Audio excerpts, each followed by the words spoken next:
세상은 이름 없는 민초들의 악한 시간 노력으로 만들었습니다. 왜 무명열사묘역이나 이런 것을 가느냐고 하시면 문제를 지적하시기도 합니다. 나 누군가는 이름이라도 남기지만 누군가는 이름도 주로 남기지 못하고 또는 이 페이지도 남기지 못하고 사라지셨습니다. 그분들이 이 나라를 지키셨습니다. 이렇게 우리 9분의 사랑스러운 희망 예비 의원님들 감사드리고 소위 이른바 친문 후보들의 뭔가 단일화 행보나 이런 거를 어떻게 평가를 하시고 뭐 후보들 간의 연대 협력도 있을 수 있고 그건 뭐 저는 매우 자연스러운 일이다라고 생각합니다.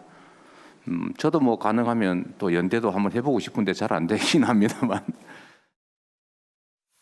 예, 현재 여권에서 가장 지지율이 높은 이재명 경기지사 오늘 대선 출마를 선언했습니다. 후보 등록을 먼저 하고 출마 선언을 나중에 한 거지요. 오늘 출마 선언한 방식도 좀 이채로웠습니다.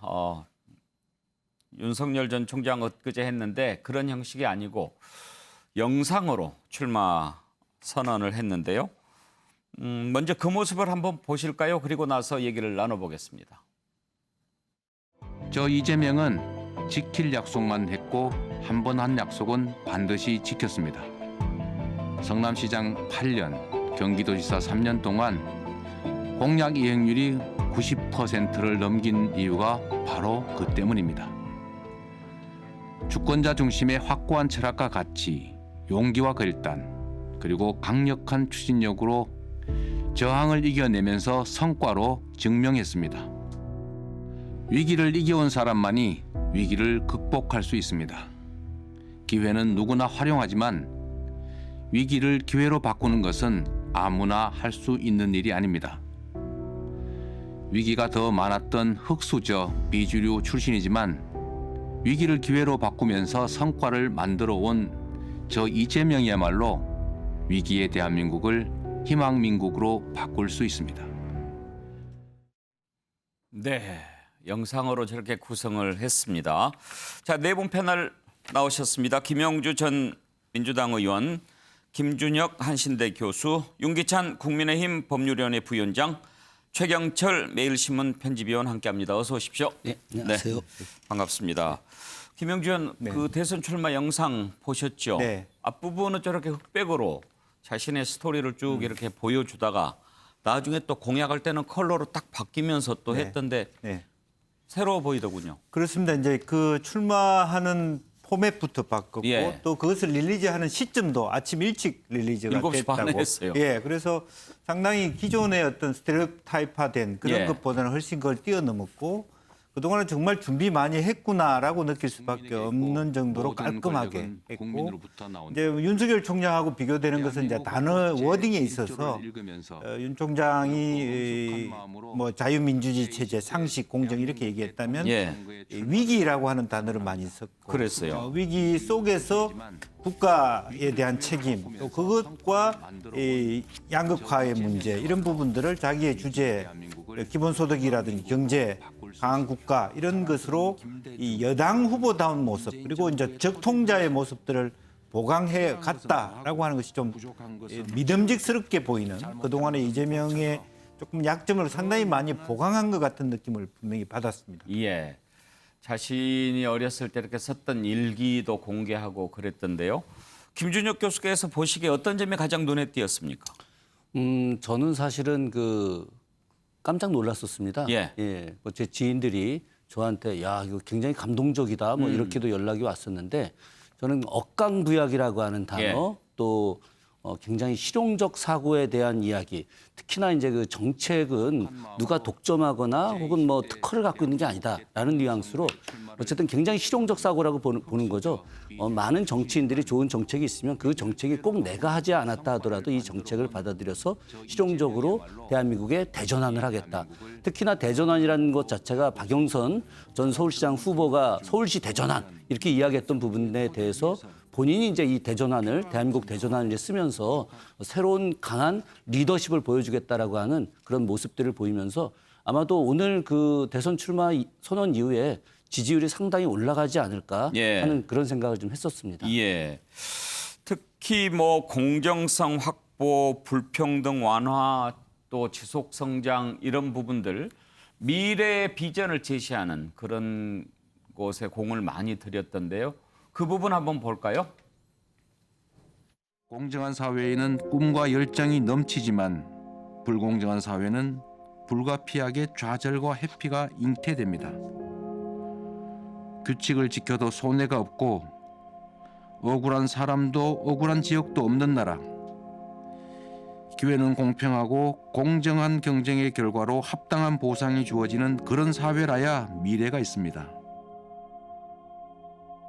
공정성 확보, 불평등과 양극화 완화, 복지 확충에 더해서 경제적 기본권 보장으로 모두가 최소한의 경제적 풍요를 누리는 사회라야 지속적인 성장과 더 나은 국민의 삶이 가능합니다. 예. 윤기찬 부위원장, 저 영상 출마 선언 본 소감은 어떠신지요? 저는 이재명 지사답지 않다 이런 생각을 했어요. 그렇죠. 저는 한두 가지만 집중적으로 예. 강조해서 어필할 거라고 생각했거든요. 예. 근데 지금 말씀하시는 거는 누구나 다 하는 말씀이고 유토피아를 그린 거죠. 도달할 수 없는. 근데 윤석열 전 총장의 경우에는 이제 자유, 물론 개념이 좀 확장된 자유지만 자유를 좀 강조해서 현 정부와 차별화를 시도했단 말이죠. 그런데 이재명 지사 같은 경우에는 아직도 공공주도의 경제정책 전환 이런 말씀하시고 그러면서도 모든 걸 다 가능하다는 식의 말씀하셨단 말이에요. 5년간 사실 저게 다 가능하지 않죠.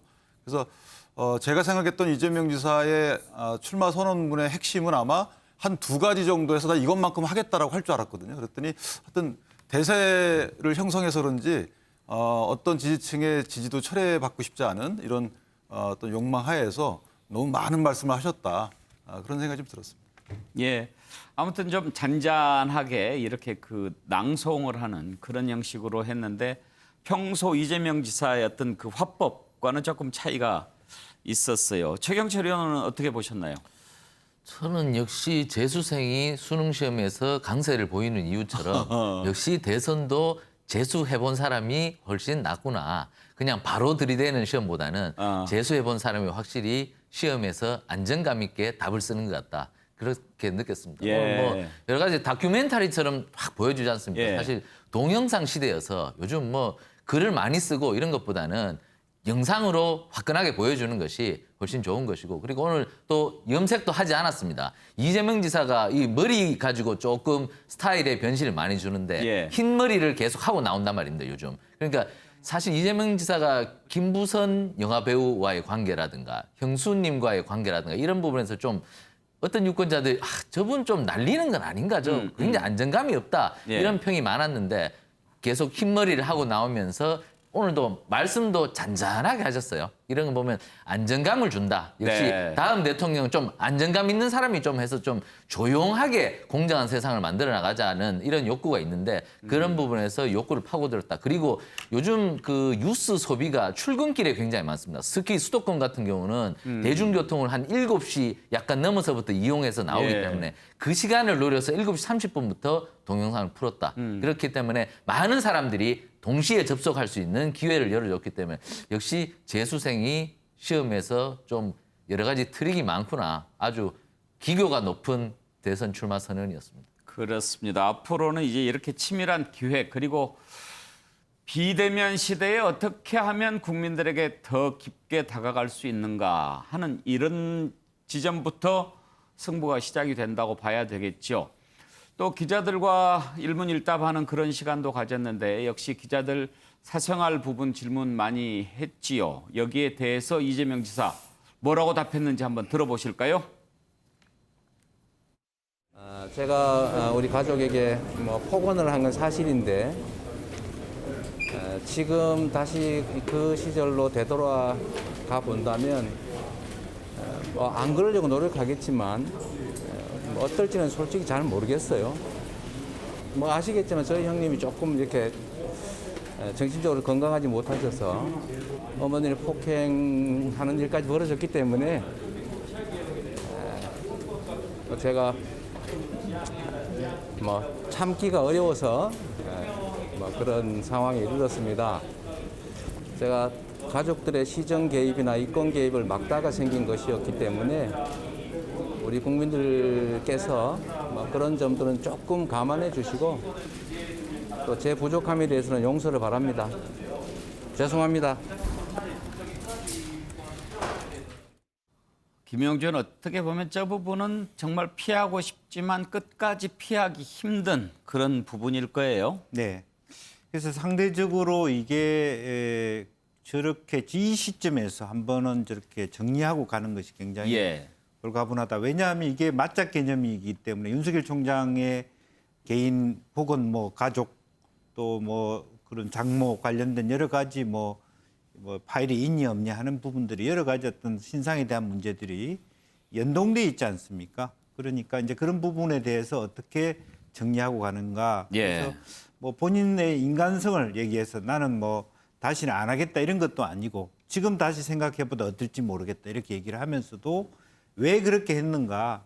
지나치게 형수나 다른 주변이 말하자면 시장하는 데 어떤 개입에 들어와서 부정을 막기 위한 수단일 수밖에 없었다. 이렇게 얘기를 함으로써 굉장히 절묘한 선을 잘 타고 넘어갔다. 예. 이렇게 생각이 듭니다. 자, 현재로서는 이재명 지사 그리고 윤석열 전 총장이 대선 지지율 1, 2위를 다투고 있는데요. 최근에 나온 여론조사 한번 볼까요?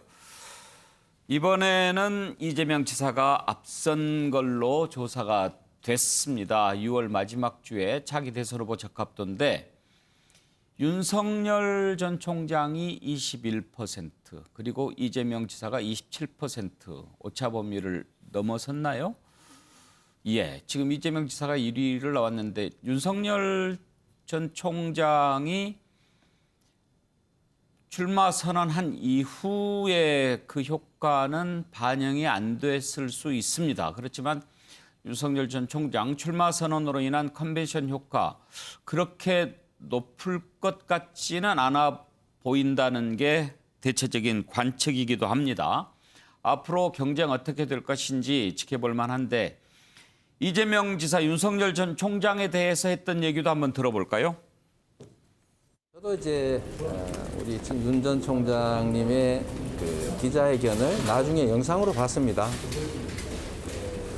좀 미래에 관한 얘기를 했으면 어땠을까.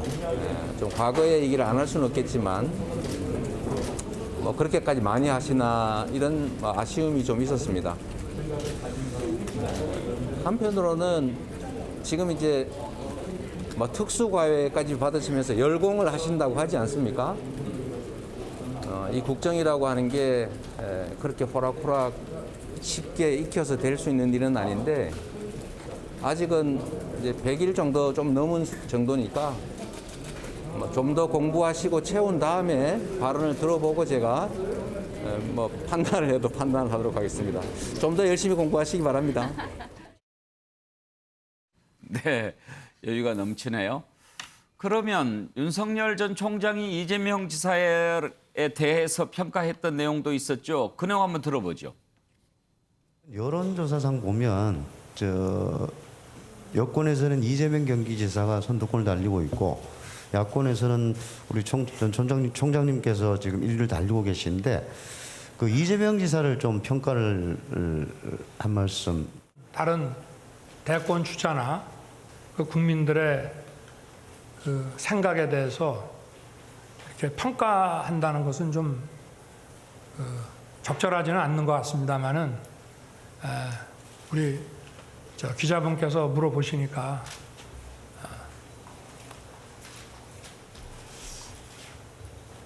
뭐 여러 가지 정책이 있고만 하지만 저는 이재명 지사님하고는 과거에 제가 한 24년 전에 그 성남지청에 근무할 때 법정에서 자주 뵀습니다.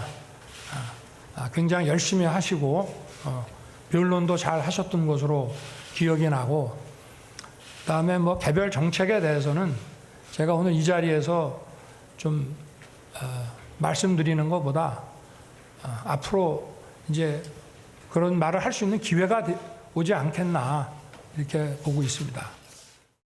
예, 최경철 의원 아까 재수 이야기를 하셨는데 역시 그 두 사람의 표현하는 방법이 역시 이재명 지사 좀 더 노련하게 보이네요.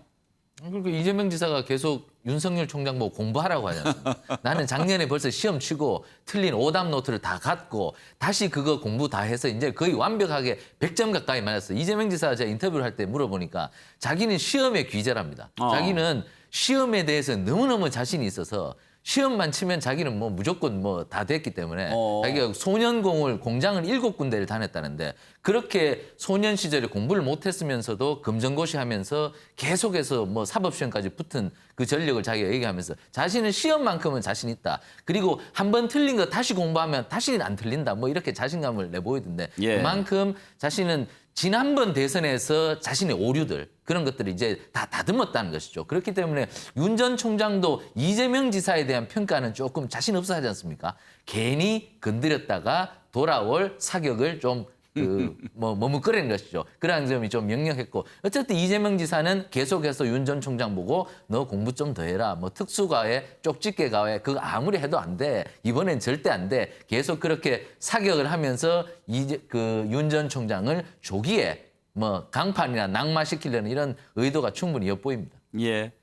윤기찬 부위원장 보시기에 이제 앞으로 뭐 시간이 많이 남아 있으니까 어떤 변화가 있을지 모르겠습니다만 당장에 이재명 지사, 윤석열 전 총장이 레이스를 하면서 넘어야 할 장애물 가운데 어떤 것들이 가장 큰 문제가 될 것 같습니까?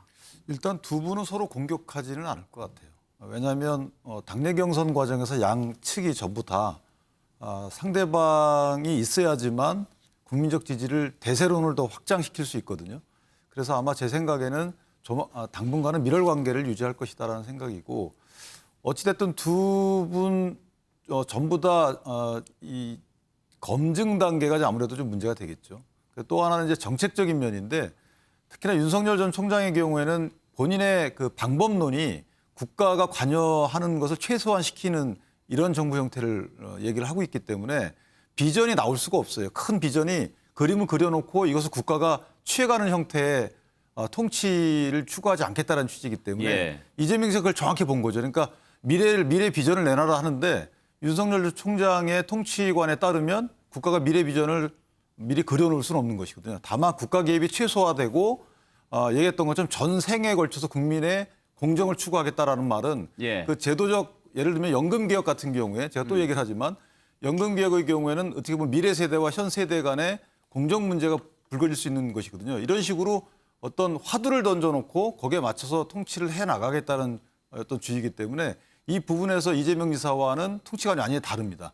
그래서 어찌 보면 이전에 있었던 대선과는 달리 사실상 양 진영의 목표가 확연히 구별이 돼요. 이번에는. 그래서 국민의힘이 어떤 입장을 취할지 모르겠지만 이전에 상당히 섞여 있었거든요. 정책이나 정책 기조나 방향이. 근데 이번에는 한쪽은 자유를 강조하고 한쪽은 평등을 강조하고 하는 거기 때문에 전통적인 어떤 그 서로 간의 이념에 입각한 이념이라고 표현 안 하지만 결국은 통치관 국가의 역할에 입각한 확연히 구분되는 대선 운동이 될 것이다. 이거에 대한 국민의 지지를 어떻게 이끌어낼 것인가가 중요하지 않을까 싶습니다. 김준혁 교수는 앞으로 행보 어떻게 전망하십니까? 이재명 지사는 계속해서 실용적 노선을 아마 가질 거라고 생각을 합니다. 이재명 지사에 대해서 제가 좀 조사를 좀 해봤었거든요. 그랬더니 그 조선 후기 실학에 대한 관심이 굉장히 높다고 하더라고요. 그래서 본인이 이제 그 이용생, 실사구시, 뭐 경세치용 이런 내용들을 통해서 21세기 대한민국의 어떤 국가 정책 이걸 좀 만들려고 하는 의지들을 좀 갖고 있다고 하는데 그런 과정에서 이제 이재명 지사가 이제 민생으로 좀 더 파고 들어가는 실용적 정책을 좀 만들려고 할 것 같고 윤석열 전 총장 같은 경우는 여전히 좀 대세몰이를 좀 하면서 좀 본인의 어떤 강력한 리더십 그리고 문재인 정부의 차별성 이런 부분들을 계속 강조하면서 이렇게 전진해 나가지 않을까 그렇게 생각을 좀 하고 있습니다. 네. 이재명 지사 출마 선언 관련된 내용 처음으로 다뤄봤습니다. 자, 그러면 출마 선언 이후에 본격적인 정치 행보에 나선 윤석열 전 총장 한번 살펴보겠습니다. 검증대를 하나하나 통과해 나가고 있습니다. 어제는 인터뷰에 주력했는데요. 이런저런 질문에 대해서 답변을 했는데 고개를 너무 많이 돌리는 거 아니냐 그런 지적에 대해서는 고쳐야 되겠죠. 뭐 그런 얘기도 했고요. 엑스파일에 대해서 어떻게 대응할 건가 그런 질문도 나왔습니다. 어제 SBS와 인터뷰했던 내용 가운데 한 부분 들어볼까요? 무슨 내용인지도 잘 모르고 돌아다니는 소문 갖고 할 수는 없는데 이게 이제 국가기관이 관여했다는 그런 그럴 가능성이 있다는 얘기가 나오기 때문에 그러면 거기다 또 여당 대표가 뭐 저에 대한 무슨 파일이 차곡차곡 쌓여간다고 뭐 얘기도 하고 그러니까 제가 아니 이게 괴문서인데다가 그러면 사찰까지 한 거 아니냐. 그렇기 때문에 제가 입장을 냈고 수사를 하겠습니까? 제가 의뢰한다고 지금? 지금 다 보셨지 않습니까? 대한민국 수사기관의 이 현실을. 그죠? 그 의미는 없지만 어찌됐든 필요하면 법적 조치도 하고 또 국민들께서 이게 합당한 근거가 있다고 판단하시는 거에 대해서는 제가 그거는 그 선출직 공직을 하겠다고 나선 사람이기 때문에 합당한 근거 있는 거에 대해서는 그 팩트에 대해서는 제가 설명을 드려야 될 겁니다. 그렇게 할 거고요. 제가 좀 표정이 너무 굳어 있고 그리고 고개를 너무 좌우로 많이 돌리더라 하는 지금도 좀 돌리고 계시네요. 그렇습니까? 그래서 이거 좀 고쳐야 되겠다. 그래서 제가 공직에 있을 때도 무슨 연설 같은 걸 하는 동영상을 보면은 좀 고개를 많이 그 좌우로 돌리는 것 같아서 주의를 많이 했는데 또 이게 몇 달 만에 처음 하니까 좀 그게 눈에 딱 들어오더군요. 네.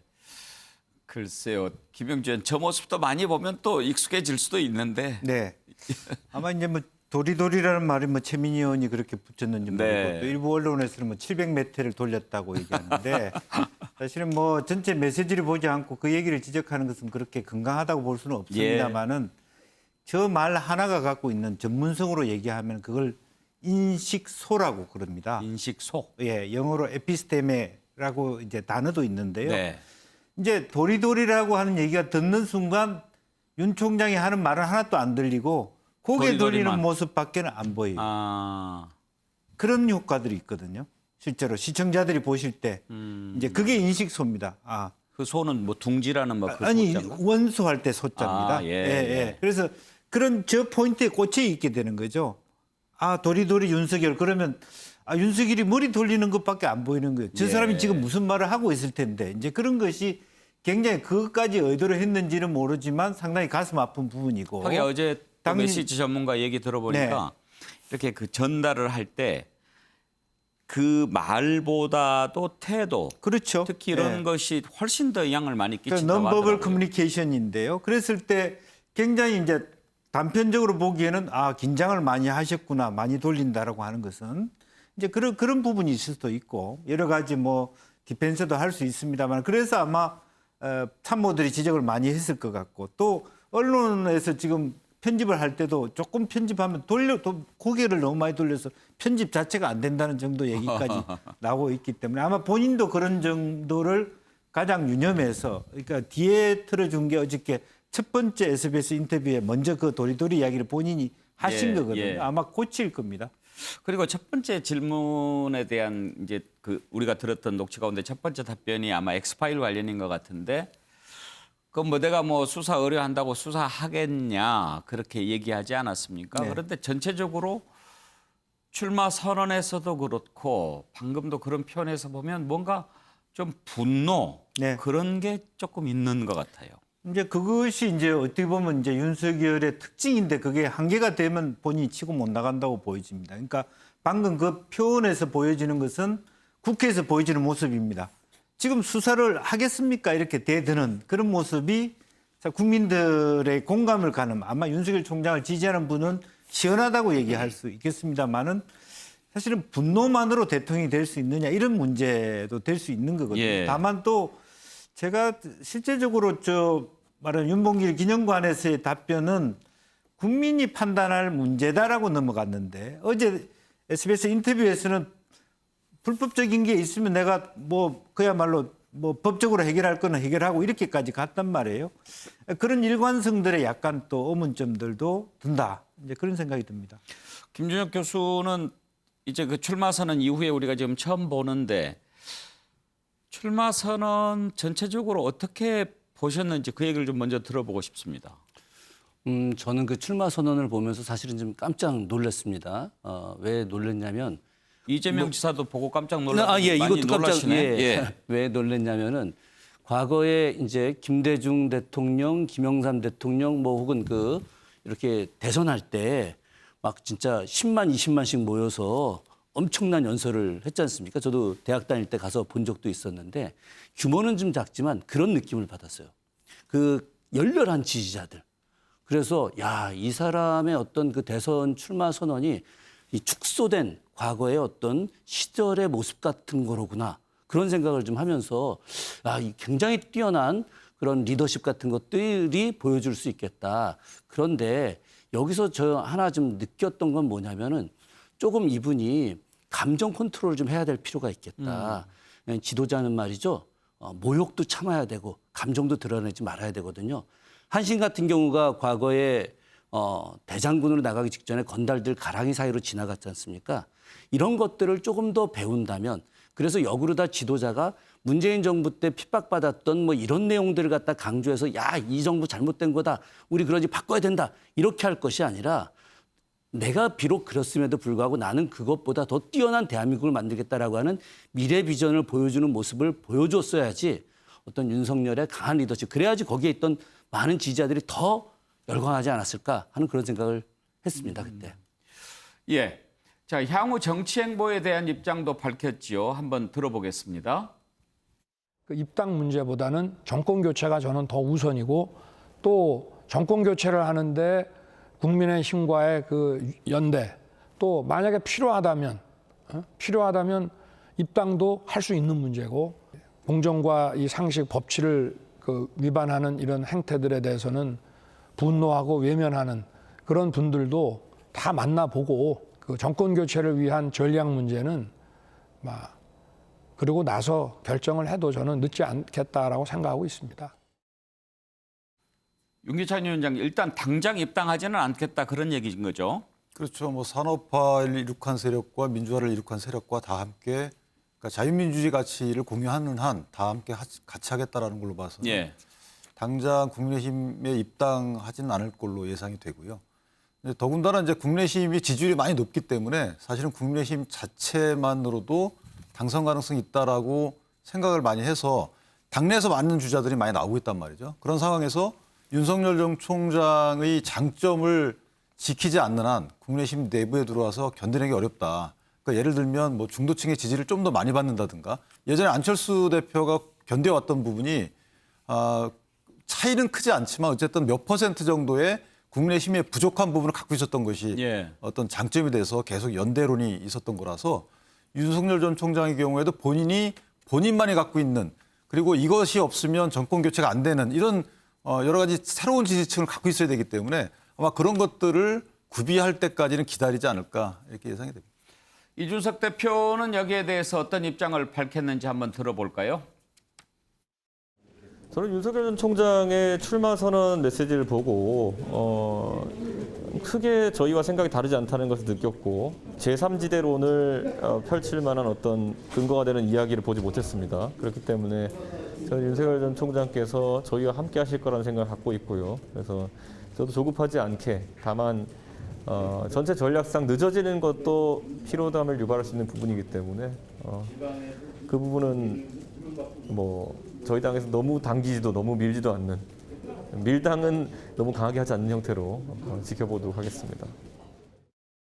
최경철 의원 전망을 한번 들어보고 싶은데 언제쯤 입당을 한다면 할 것 같습니까? 어제 제가 오후에 이준석 대표 만났는데 이준석 대표는 들어올 거다. 이 정치가 이거 뭐 상식으로 하는 건데 윤석열 전 총장이 상식 밖의 사람이 아니기 때문에 아마 상식만 갖고 있어도 국민의힘으로 들어올 수밖에 없다. 뭐 낙관적으로 보고 있던데 어쨌든 그 이준석 대표는 8월도 늦다. 7월에 들어와야 된다. 뭐 이런 견해를 갖고 있더라고요. 7월에 빨리 들어와서 8월부터 경선 열차를 태워보자. 뭐 이렇게 생각하던데 윤 전 총장도 그렇게 뭐 생각이 어긋나지는 않았을 겁니다. 근데 윤 전 총장이 제가 이렇게 보면 개인적 성향을 보면 좀 느려요. 빠른 사람은 아닙니다. 저분이 뭐 사시구수를 했다는데 사시구수를 하면서도 친구 뭐 상가도 다 가고 그 뭐 어떤 사실 2차 시험 앞두고 친구 함잡이도 했다는데 어쨌든 자기가 꼭 해야 되겠다고 생각하는 것은 해야 하는 그리고 지금 민심 투어를 하면서 경청을 좀 얘기를 좀 들어야 되겠다는데 그걸 또 생각하면 필이 꽂히면 또 해야 하는 그렇게 뭐 약삭 빠르게 빨리 움직이는 성격은 아닌 것 같아요. 개인적 성격이 굉장히 입당을 늦추는 것, 작용하는 것 아닌가. 저는 저분이 빠른 스타일이 아니어서 좀 굼뜬 스타일이어서 하여튼 그런 개인적 성향도 있다. 그러나 국민의힘에 들어올 가능성은 제가 볼 때는 90% 이상이다. 그런데 빨리 들어오느냐 조금 늦게 들어오느냐 이 차이일 뿐이지 들어올 가능성은 뭐 90% 이상이다. 이렇게 볼 수밖에 없고 그리고 윤석열 전 총장의 주변 사람들을 좀 봐야 되는데요. 윤 전 총장의 주변 사람들 예를 들어 뭐 정상명 전 검찰총장이나 그리고 뭐 이철우 교수나 이명재 전 검찰총장 이런 분들의 성향이 사실 국민의힘이 아닙니다. 이명재 전 검찰총장이나 정상명 검찰총장은 참여정부 때 검찰총장을 했습니다. 그렇기 때문에 사실 국민의힘에 대해서 약간은 조금 거리두기를 하고 싶은 분들이 저분의 주변에 많습니다. 그렇기 때문에 국민의힘으로 직행하기에는 참모들도 조금 코치를 할 때 그런 부분도 좀 있고 하여튼 그렇다고 뭐 여당으로 하겠습니다. 그렇습니다. 여당으로 가지는 않죠. 하지만 지금 제1야당으로 직행하기에는 조금 윤석열 총장이 조금 더 받아들여야 할 메시지들이 좀 있다. 제가 볼 때는 시간이 좀 걸릴 것 같고 그리고 또 한 가지 있습니다. 윤 전 총장이 국민의힘으로 들어가기 위해서는 자신이 유리한 룰을 받아들여야 될 겁니다. 아, 경선이 나한테 불리할까? 유리할까? 이러한 룰들도 조금 생각하고 있는 것이 아닌지 그렇기 때문에 조금 시간이 걸릴 수밖에 없다. 하지만 국민의힘으로 들어가지 않을 가능성은 아주 낮은 것이 아니냐. 이준석 대표의 생각처럼 좀 낙관적으로 봐도 되지 않을까 저는 이렇게 생각합니다. 근데 하나 더 생각할 부분이 8월 15일은 넘지 않을까 최소한. 왜냐하면 지금 이제 가끔 나오기도 하는데 박근혜 전 대통령 등에 이제 이 사면 얘기가 나오거든요. 8월 15일자로 만약에 된다면 될 가능성이 큰데 박근혜 전 대통령과의 관계가 그렇게 뭐 좋은 건 아니잖아요. 일단 과거의 행적을 봤을 때. 그렇다면 사면 이후에 지지자들의 또 어떤 행태나 지지자들의 행보 이런 것들을 안 볼 수가 없어요. 더군다나 또 그 당내 지금 뭐 친박이라는 정치 세력이 없지만 바깥하고 연계된 이런 정치 세력의 의향을 보면 뭐 최재형 감사원장을 영입하고자 하는 뭐 이런 또 소리도 있거든요. 그러니까 당내 그런 역학구도 변화에 대해서 윤석열 전 총장이 민감하게 보지 않을 수는 없는 상황이고 해서 최소한 8월 15일 넘기지 않을까라는 생각입니다. 그 얘기 나오니까 김준혁 교수 좀 어려운 질문 한번 해볼까요? 네. 만약에 8월 15일 날 박근혜 전 대통령 사면이 이루어진다면 윤석열 총장한테 불리할까요? 유리할까요? 저는 뭐 특별히 불리하거나 유리하거나 그렇지 않다고 봅니다. 왜 그러냐면 최근에 윤석열 전 총장이 이렇게 그 이야기하는 과정에서 박근혜 대통령 사면과 관련해서 긍정적인 이야기를 분명히 했었거든요. 뭐 과거의 그 어떤 자기의 어떤 수사라고 하는 것이 본인의 의지보다는 당시 시대적 상황이라든가 아니면 정권적 문제 여러 가지 관계 속에서 있었던 것이지 본인이 박근혜 전 대통령에 대한 개인적인 그런 뭐 비호감 같은 거나 그런 건 일체 없다. 오히려 안쓰럽다. 이렇게 이야기를 했고 그 부분에 대해서 박근혜 전 대통령의 지지자들도 받아들이는 분위기이기 때문에 박근혜 전 대통령이 만약에 사면을 한다 하더라도 그것이 윤석열 전 총장한테 이렇게 나쁘게 작용되지는 않을 거라고 판단을 합니다. 예. 알겠습니다. 윤석열 전 총장 앞으로 검증 과정 하나하나 생기는 대로 들어보겠습니다. 또 하나 풀어야 할 그런 문제가 있죠. 바로 부인 관련인데요. 이 내용 살펴보겠습니다. 부인 김건희 씨의 돌발 인터뷰, 이게 득이 될까요? 아니면 독이 될까요? 선제적으로 의혹 해소에 나섰는데 야권 내부에서도 이건 실수다, 응대를 하지 않았어야 된다, 할수록 더 커질 텐데 왜 그랬을까, 이런 우려의 목소리가 나옵니다. 어떤 그 뉴스버스라는 인터넷 언론사와 인터뷰를 했는데 그곳에서 영상이나 이런 녹취를 제공하지 않습니다. 그래서 저희가 직접 목소리를 또 영상을 보여드리지는 못하는데 일단 거기에서 밝힌 내용은 줄리라고 하는 부분, 지금 이제 줄리가 화제인데 그런 얘기가 있었나 봐요.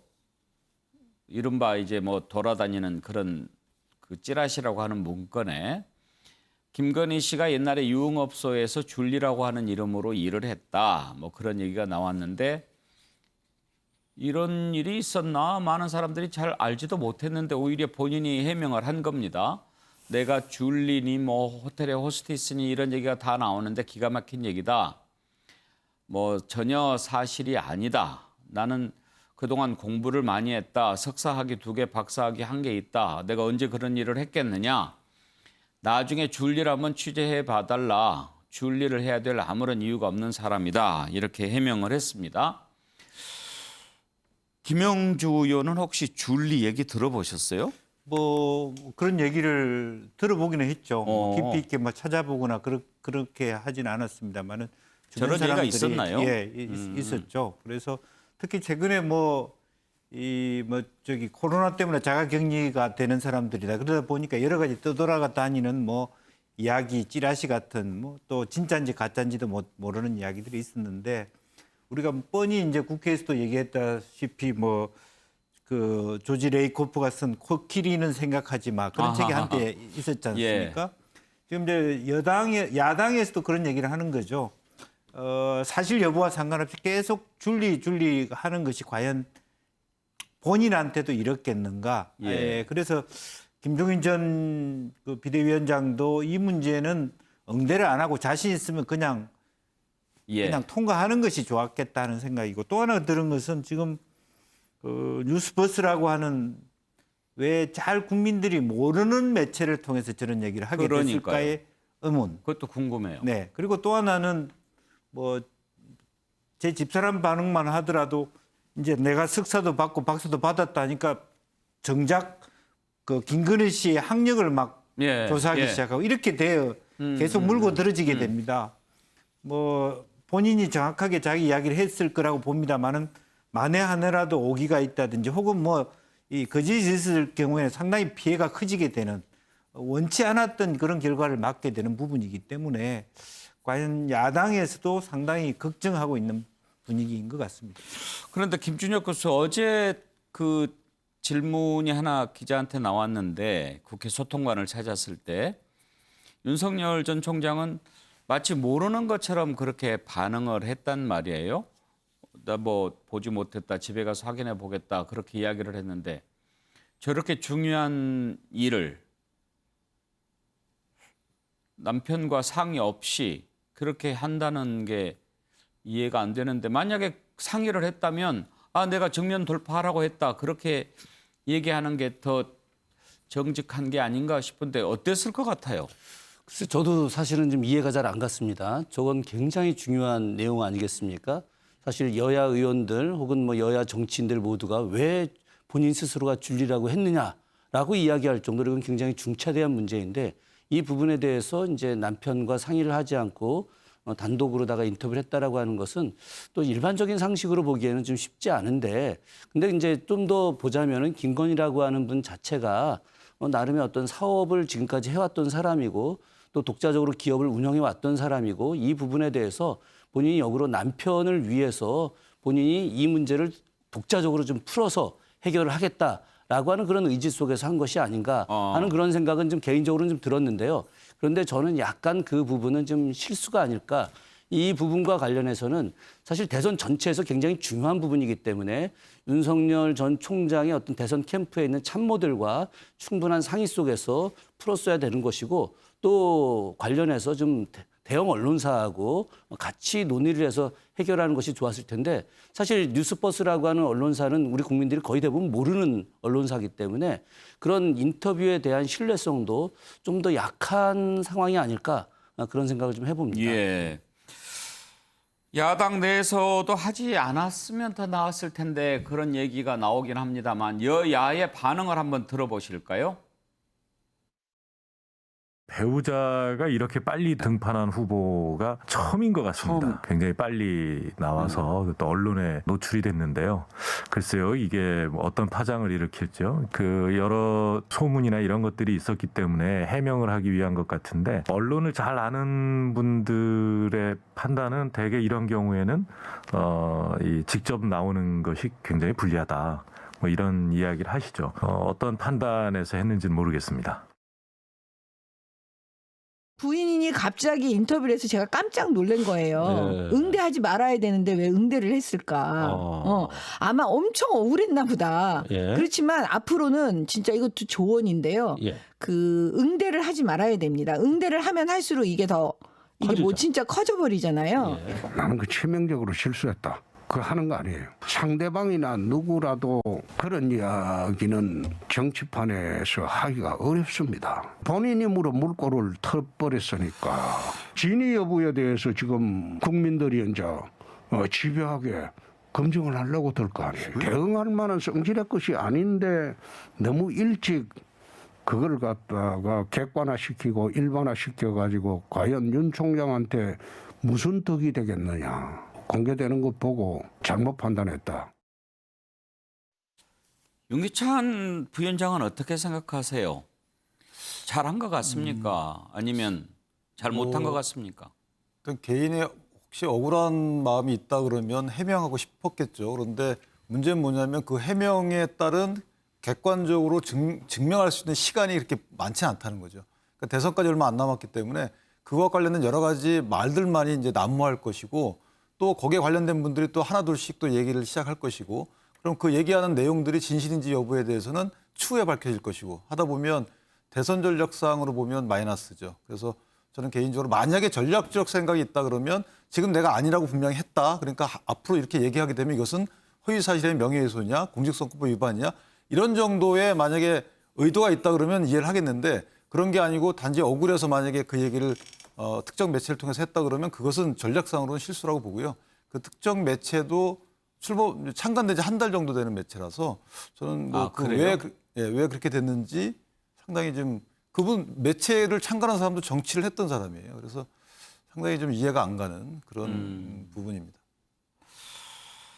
최경철 의원 평가는 어떤가요?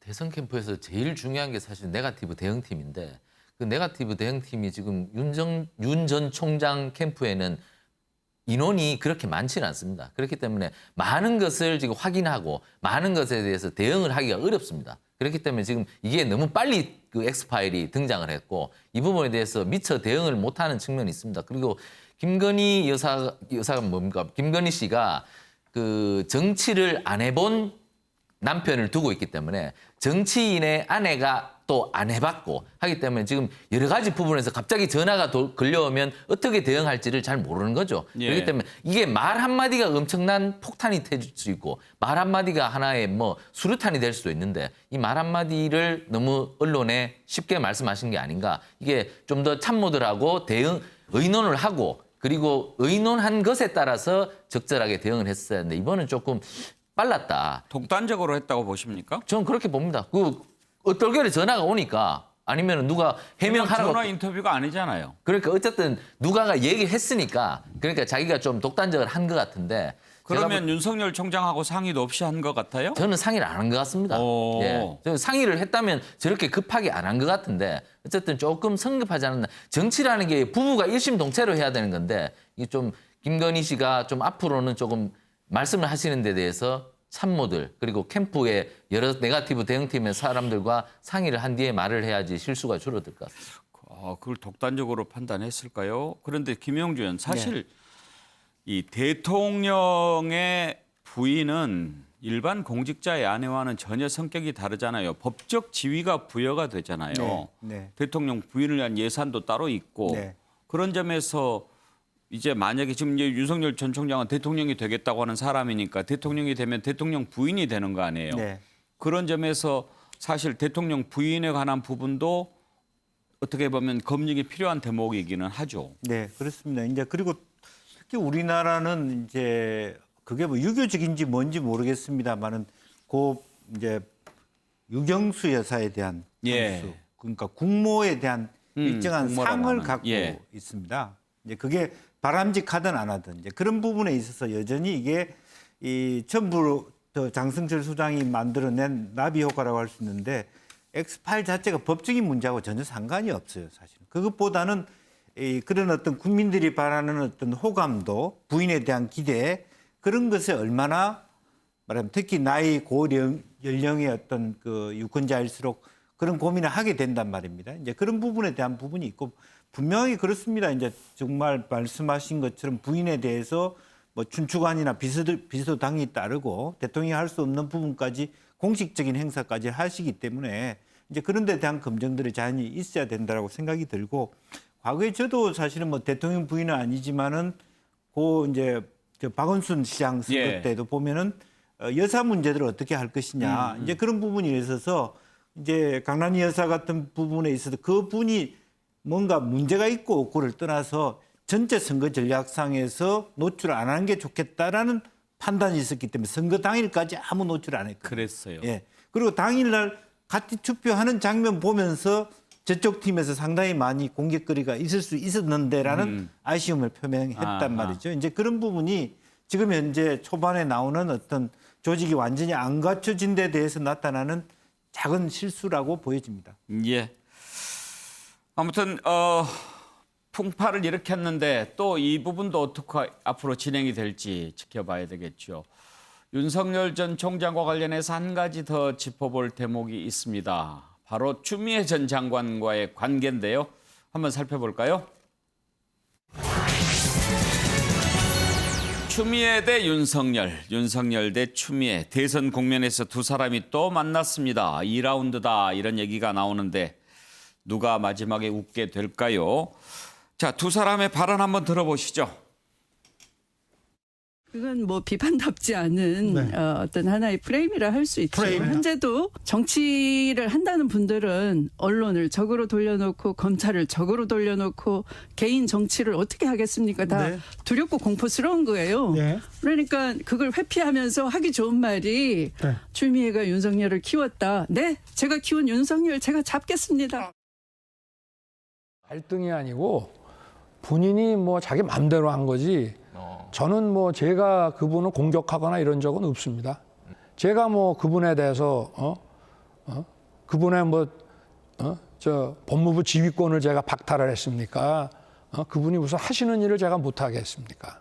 저는 제 일을 그냥 해왔고 그분이 제가 하는 일을 부당하게 방해함으로써 벌어진 일들이지. 자, 김준혁 교수 일단 두 사람 간의 공방도 앞으로 좀 볼만한 대목이에요. 네.